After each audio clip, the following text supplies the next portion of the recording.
Hi there, and welcome to this episode of the Everyday Millionaire Mindset Matters podcast, where I'm joined by my wife, Olympic mental performance coach, Steffany Hanlon-Francie. In these episodes, Steffi and I have a conversation about the different aspects of what we refer to as Mindset Matters, because we believe that for those who are awake, we are living in and through the most impactful time in history. Your view of the world is the filter for how you will experience the evolution and changing dynamics of it. Our intention is to provide you with ideas, nutritious food for thought, and some tools that you can use to help you in being your greatest self and living your best life. Listen in, enjoy. Hey folks, welcome to the Everyday Millionaire Mindset Matters podcast. Steffany. Hey, Ann. So I'm not sure what episode this is. I think it's like 116 or something. We've done a lot of episodes. We have. Good for us. High five. Good for us. High five. Virtual high five. So great topic as always. And, recently I went to an event. You were in Calgary at a competition. We'll talk about that in a minute. But I was at an event that was, it had Jeff Booth, the author of the book, The Price of Tomorrow. Can't recommend enough to read that book. And so I've had Jeff on the podcast a couple of years ago. He released his book, The Price of Tomorrow, literally, I think it was in February of 2020, just before the pandemic hit. And really quite profound and powerful, the timing of his book. And he just called it, prior to everything, kind of shit hitting the fan in that regard, he called it. And the book is very, very good. I like him as a speaker. I like his thought process around monetary system, monetary policy, how he sees the world. He gives a great and a very strong argument for Bitcoin and using Bitcoin or having some of it as part of your portfolio. So he's just a really interesting guy. And we did that in Vancouver last week. So it was good. You weren't there. We missed you. Oh, it's good that I wasn't there? No, zing. Yeah, no, it wasn't good that you were there. It was good and you weren't there. So we missed you. It's really funny. Thanks. I missed you too. You crack yourself up, I know. Okay, so let's carry on with this conversation. When the event was over, I had the opportunity of I'm inviting Jeff to be back on the Everyday Millionaire podcast again, and he totally agrees and wants to do that, and excited to have him join me as a guest again in the near future. So you can look forward to that. But in the conversation, we started talking, and Jeff is a pretty profound thinker. He is very interesting to talk to in a lot of ways. We get onto this topic of consciousness and, the fact that there's really only two feelings. And you and I have talked about that on the show here, which is we all operate from one of two places, which is fear or love. And my fundamental theory around it is that most hate, most anger is driven from fear. And do you want to comment on that? No, all anger, all hate, all anxiety is based in fear. We don't have the emotion is anger, or the feeling is anger, but the emotion is fear. It's like when you're happy, you're joyful or excited. Those are the feelings, but the emotion itself is love. So I think what he's trying to say is there's only two emotions, but a multitude of feelings that come out of that. 100%. And as you and I have expressed before, when we look at the anger side of things, we're just angry. Somebody did something to us or something happened that we're at the effect of. And that's really where you have to break down whatever anger you might have is what is the fear that you're operating on top of. And it's going to be a fear of loss generally, not always, but it's generally going to be a fear of loss, a loss of money, a loss of identity, a loss of something that your ego, for example, is saying, hold it, you're a way bigger deal. So in behind it, it's often, at least my kind of level of understanding of this particular topic, is that it will be fear of loss of some sort. It could be the fear of loss of health, loss of life, loss of a loved one, loss of a friend. There's something in that. So I don't know if you have anything that you want to expand on that.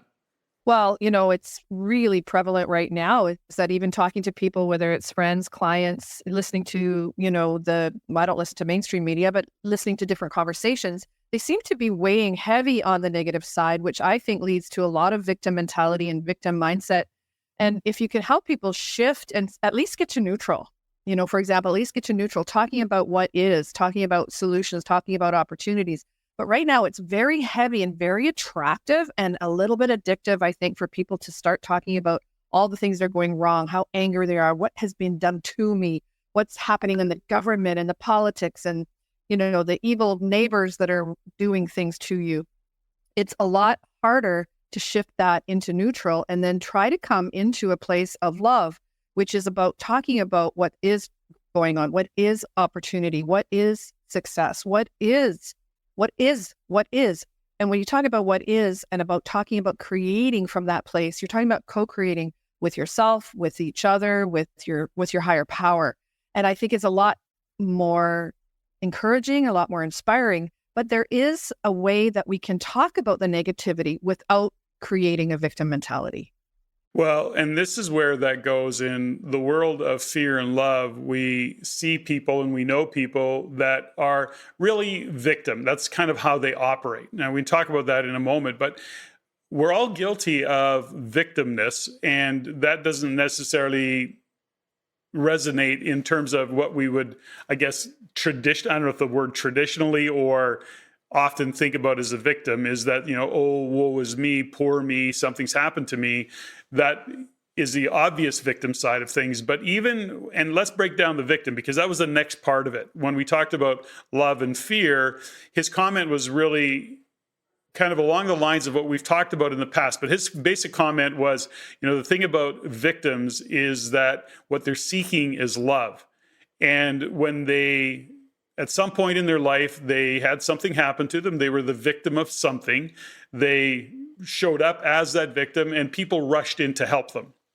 They rushed in to give them support. They rushed in to give them a hug. They rushed in to give them advice. They rushed in to give them money. They did something that rescued them from that victimness at some level. And what then happens is that subconsciously, you become a victim, because what are you seeking? You're seeking love. You're seeking attention. You're seeking that space of people that care for you. And the victimness is part of what drives that. So we've all met those individuals who seem to always be a victim to something, and it gets really tiresome. So it's interesting, because those with that victim mentality who operate in the way in their life of being a victim, as much as they're looking for attention, they're looking for love, they're looking for care, they're actually driving it away. And that is I guess, the other side of the equation when you're being a victim. Now, where does that apply to us? Because we look at ourselves and we go, well, no, I don't really feel like a victim. We're pretty clear on that. We've done a lot of years of work to go,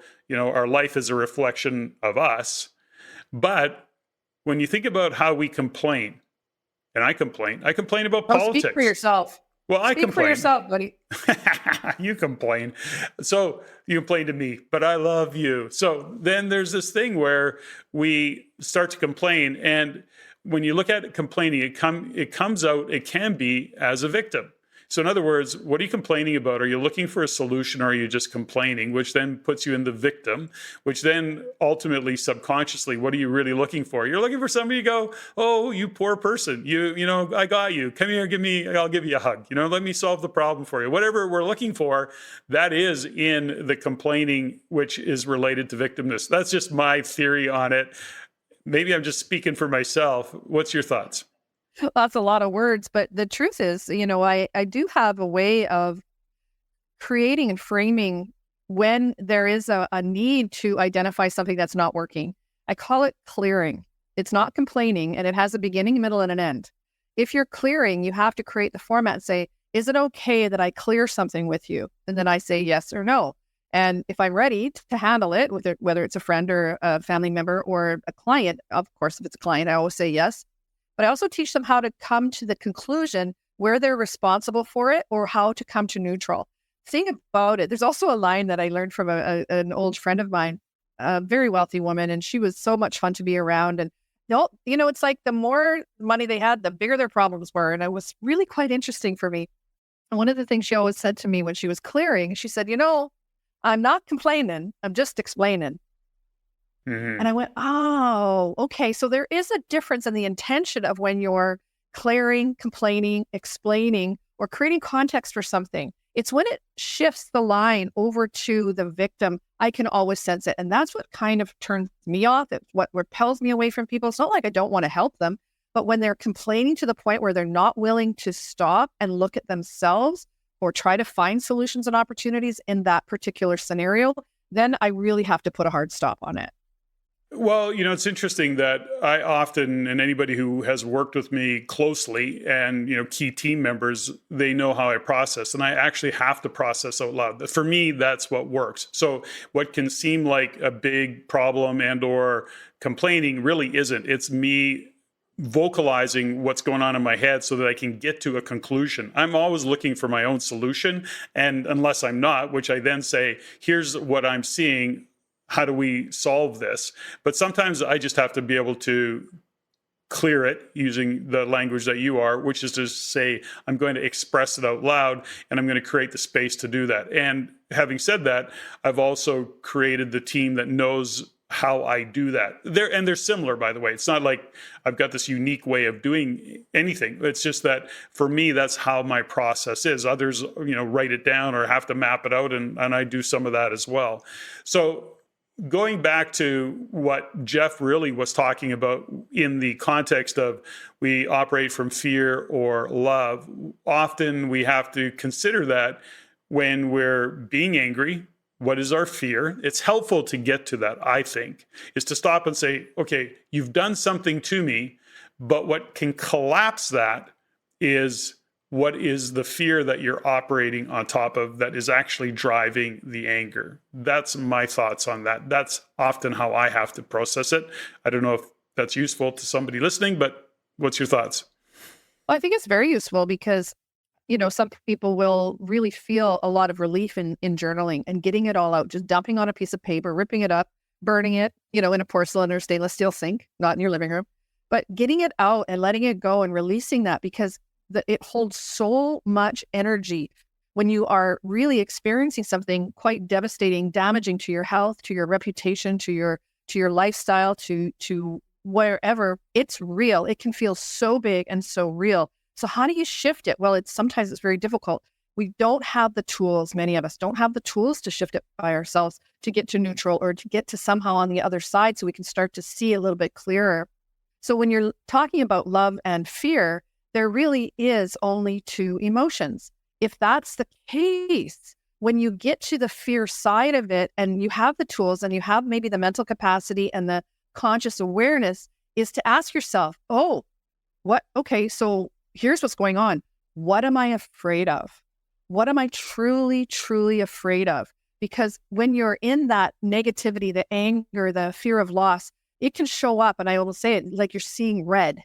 Right? When you're seeing red, it's very difficult to shift it by yourself. And that's not always just being a victim. Sometimes it's just telling the truth that something shitty has happened and you got to work through it. But right now, I don't want to deny how I'm feeling, because sometimes there's feedback in those feelings. There's feedback in the anger. I don't want to ever dispel someone's anger, because to me, there's a way to use that as fuel, as long as it doesn't suck you into the victim side of it. But there's a lot of anger. It's like, for example, Patrick Bet-David's book about, choose your enemies wisely, is that sometimes choosing your enemies means they've really hurt you. They've pissed you off. They've given you a stand. What are you willing to commit to? And sometimes that has to come from anger.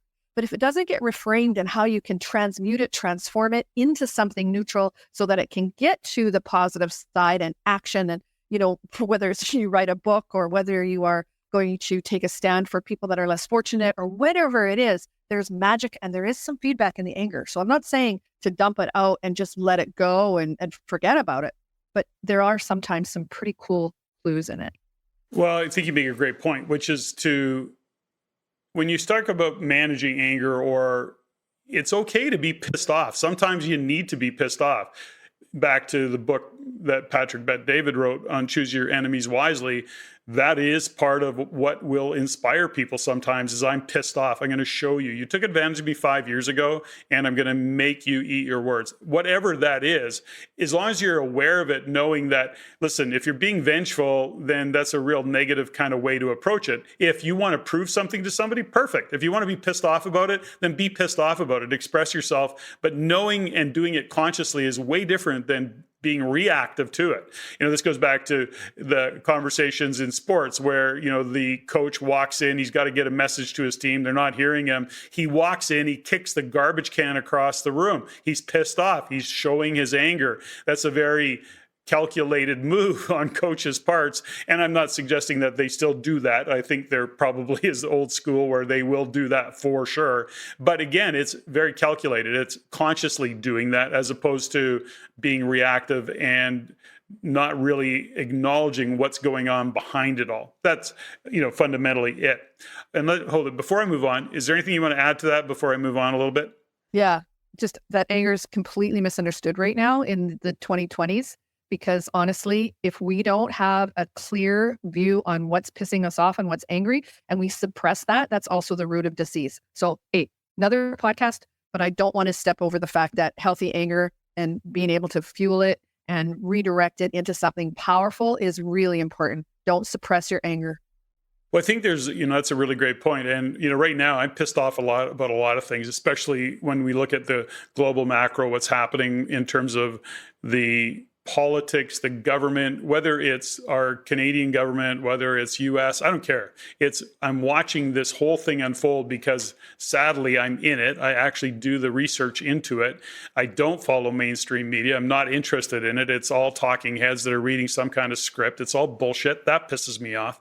But here's the thing about it is I have a place for it. I have a context for it. And I believe that I don't want to say I have the right, but yeah, no, I'm legitimately pissed off about it. And I do operate on top of some fear. Well, what the hell's the fear?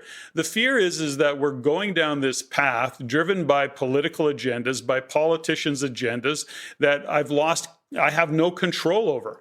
And so I have fear of loss, a fear of loss of my identity, fear of loss of businesses, fear of loss. Like there's always these things that we're out of control and we're reading and reacting. And, I don't want to get too off on a vent, but at the end of the day, what I'm suggesting here is that I know for myself that I'm pissed off about a lot of things. I don't live in the anger of it. I'm aware of it. And I'm also aware of the underlying fear, which is, am I going to be able to risk mitigate against any number of things that I'm feeling are on the table in terms of risk? So for me, that's where that's at.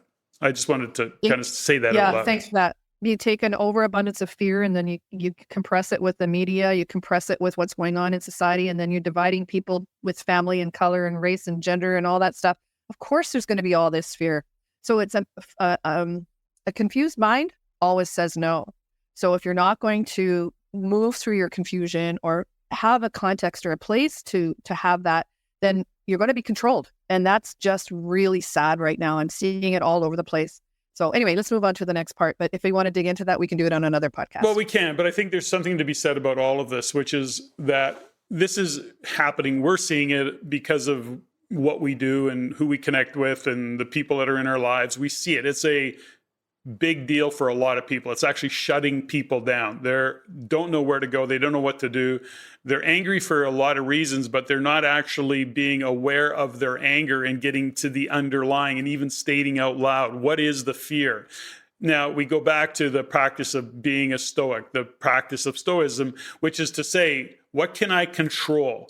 And this goes to the next part of where I want to kind of go with. It's a nice segue, which is ultimately all we can control is our reaction to what's going on. So in this case, we see a lot of things that we have no control over in this world. Lots of government politics, for example.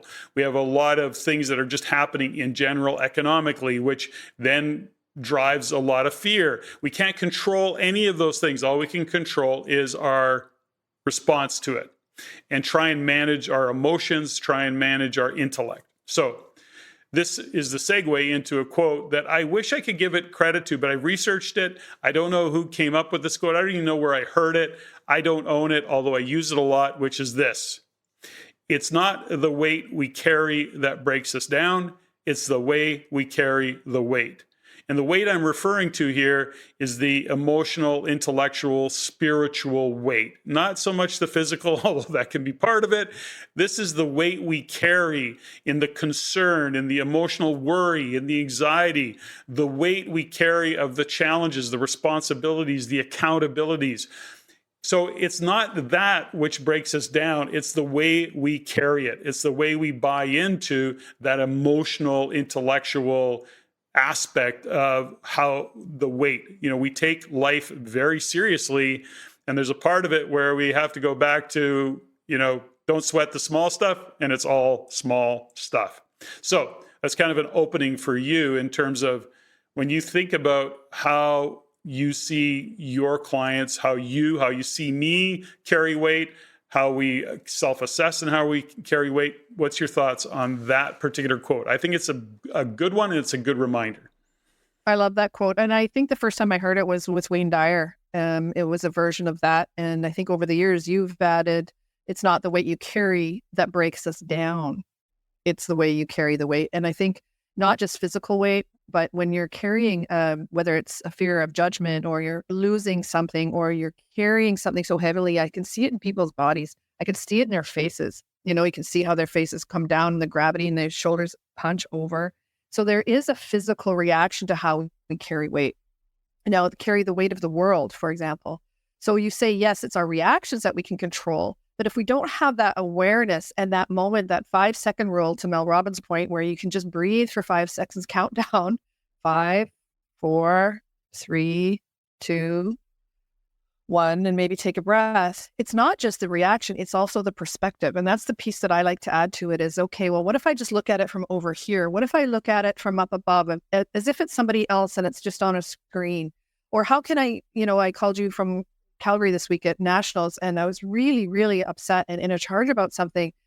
And I talked it through. You didn't try to give me solutions. That's number one, is to not try to give people solutions when they're clearing. And number two is when I stopped talking, you just listen, you just stopped talking. And there was all this space. And I was able to breathe and to consider how I was feeling in that moment, because you didn't try to jump in and go, yeah, are you done? Okay, I got to go now. But you just sat there, and then there's 2 or 3 minutes go by, and I realized I hadn't said anything, and I go, hello? And he goes, yeah, I'm still here. Only took me 30 years to figure that out. Yeah, but if somebody listening to this podcast can actually listen to that, I do that with my skaters all the time, the clients that are ice dancers. Sometimes there's just space. If they're on Zoom and I don't say anything or on the call, sometimes it's just breathing at the same time and creating that space to create not just a more managed response, but that's what also can shift the perspective, and it can shift the weight and how you're carrying it in your body or in your heart or in your thought process and going, I never thought of it that way. Thanks for that perspective. I just needed someone to hold the space for me, to not try to fix it, not try to, correct me and say those feelings aren't valid, because, feelings they're like all these different feedback loops, but most of them aren't real because they're filtered. There's so many filters that we have back to our childhood traumas, back to the things that have happened to us, back to the things that are happening consciously to humanity right now. So we're filtering things all the time.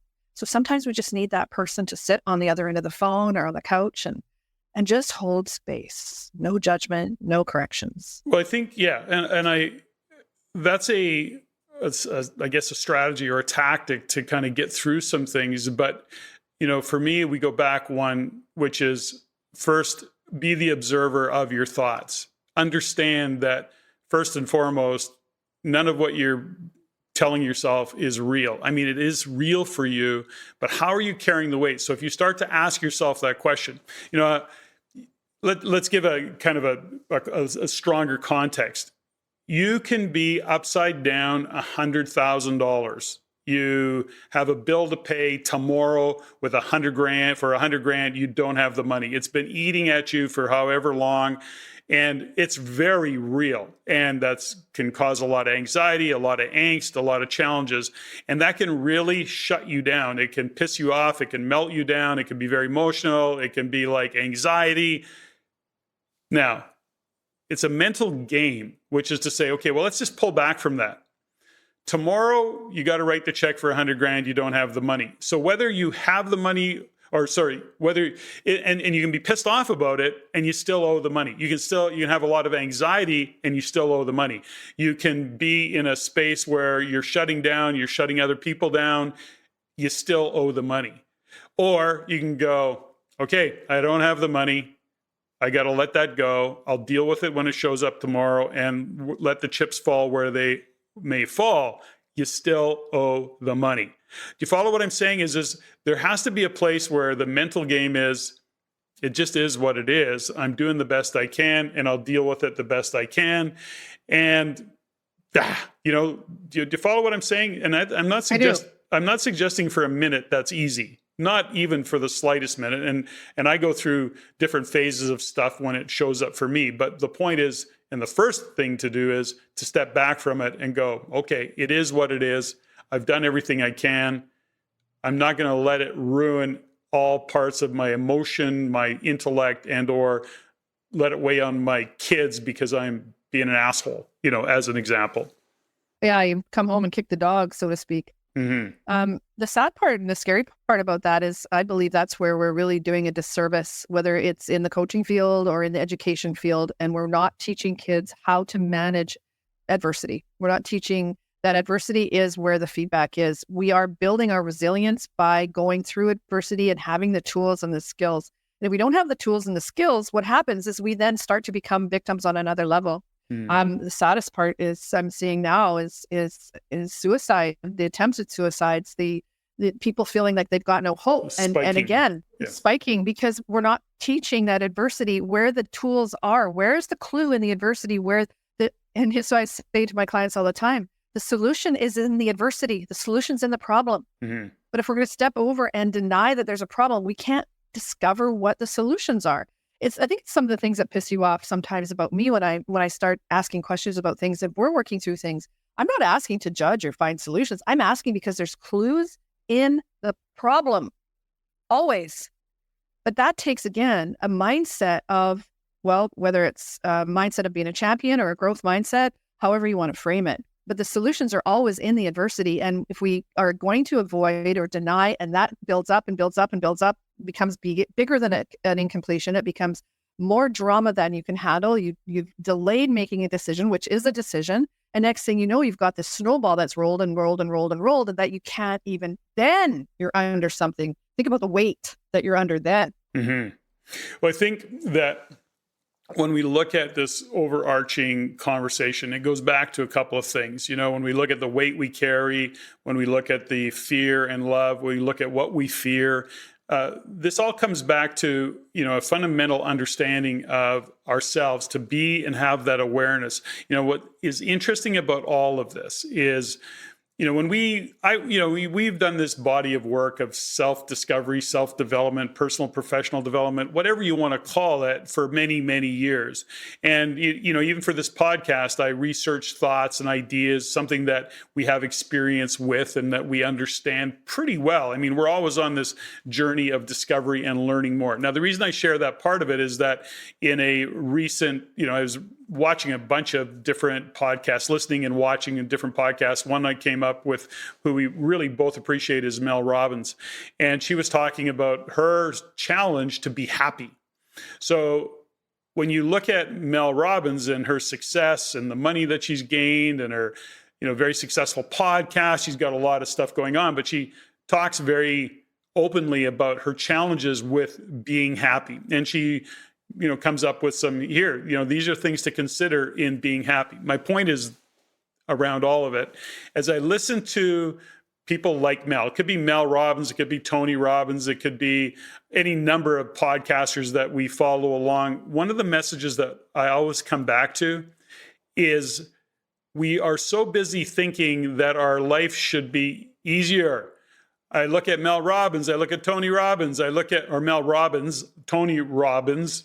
I guess that is the same last name. Not related, I don't think. Yeah, they're not related at all. No, I just happen to be that. But my point is that we look at all these successful individuals that are in the public sphere, or we look at friends that, seem to have it all figured out.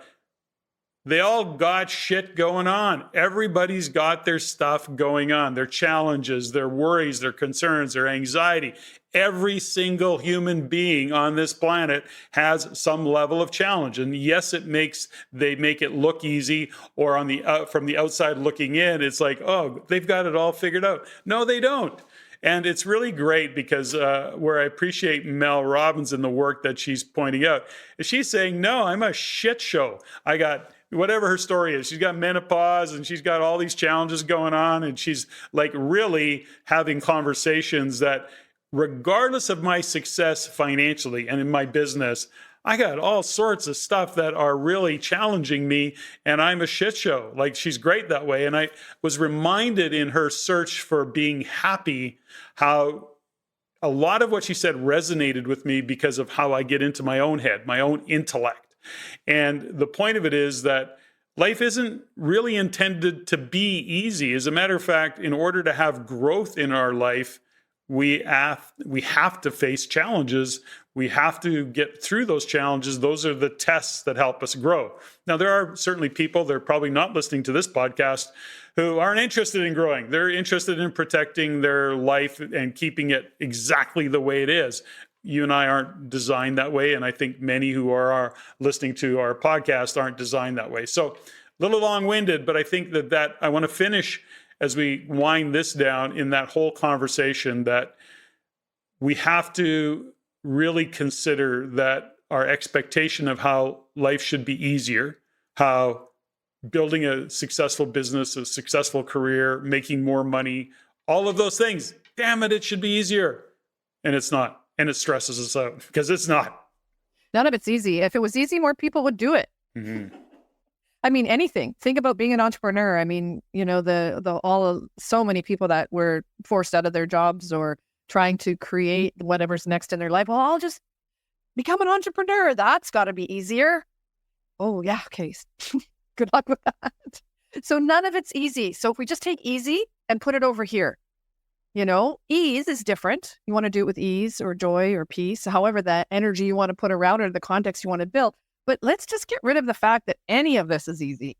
Because if it was easy, more people would do this type of work. And it's easier, I think, just to sit on the couch or to stay in the rut or not to change or not to pick up that book or not to fight with your partner or not to try to gain clarity or not try to, you know, demand more of yourself and to change and to grow. So I think that's easy.